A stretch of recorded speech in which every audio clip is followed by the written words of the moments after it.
Today I want to talk about being adventurous.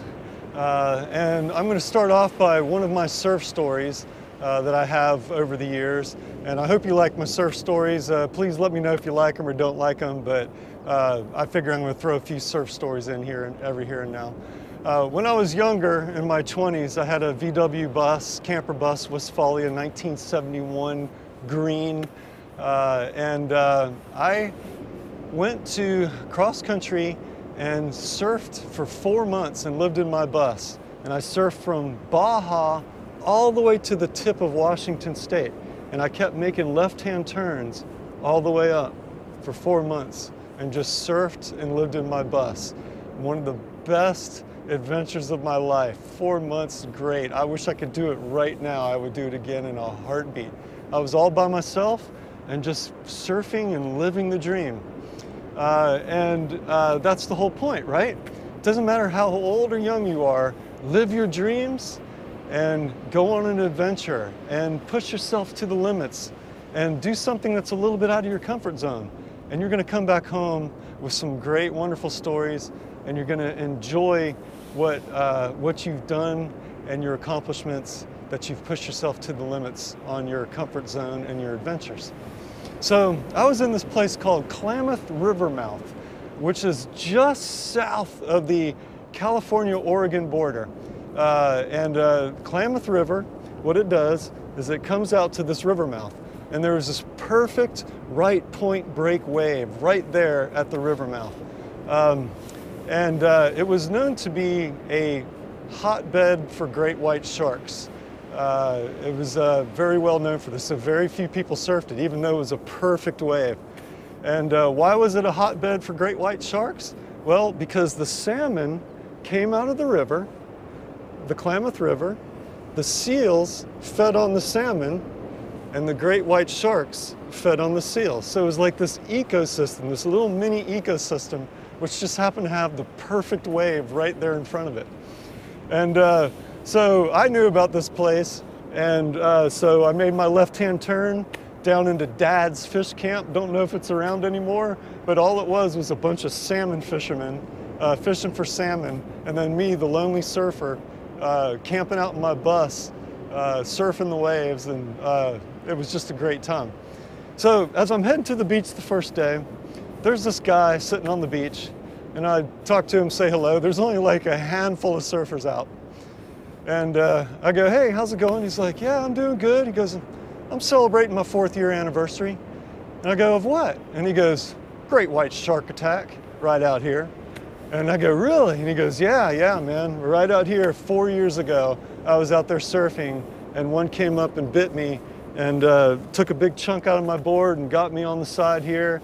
And we talked about it for a little bit. And I just thought it was cool that he got off his horse and started riding it again. He'd been attacked by a great white shark, and then he headed on out and surfed 4 years later. And I got a picture I'm just putting up right now. This is actually him surfing the day of his anniversary, his 4th year anniversary of a great white shark attack. Great surfer, by the way. So, you know, I went out there and surfed with him, and got to know the handful of people, surfed there for like 3 or 4 days. Wonderful, wonderful trip. It was a little weird being out there knowing that a 25-foot great white could come up at any time and just, you know, chomp you. But it was also a good feeling at the same time. It's very rare that human beings are not on the top of the food chain.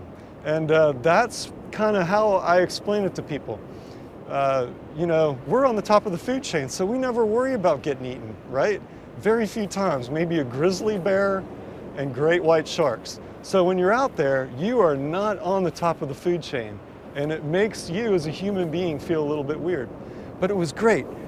I'm surfing these waves and just top to bottom barrels. It was just wonderful. But the cool thing is we had all these seals in the whitewater in the lineup, like where these waves are right here. And just their heads were popping out like this, and they had these big old doe dog eyes, and they're just looking at you going.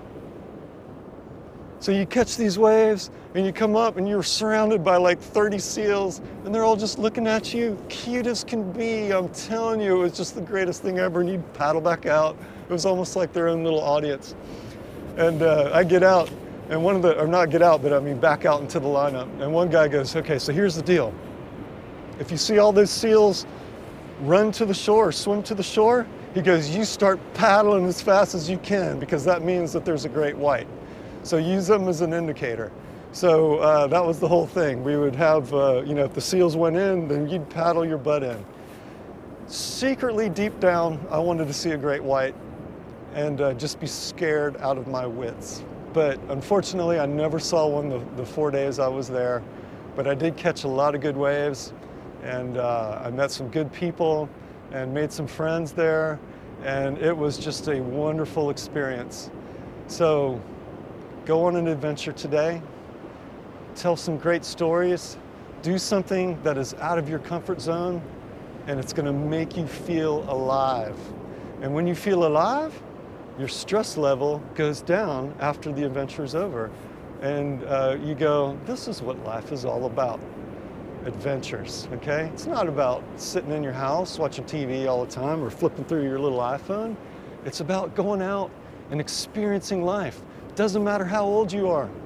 Go out and make an adventure today. And let's talk about my 4 pillars of Meyochi.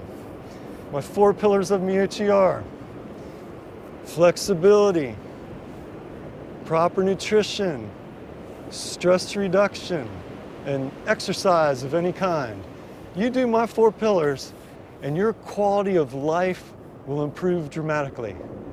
And going on adventures is part of my Meyochi philosophy. So get out there and go on an adventure. And I see you.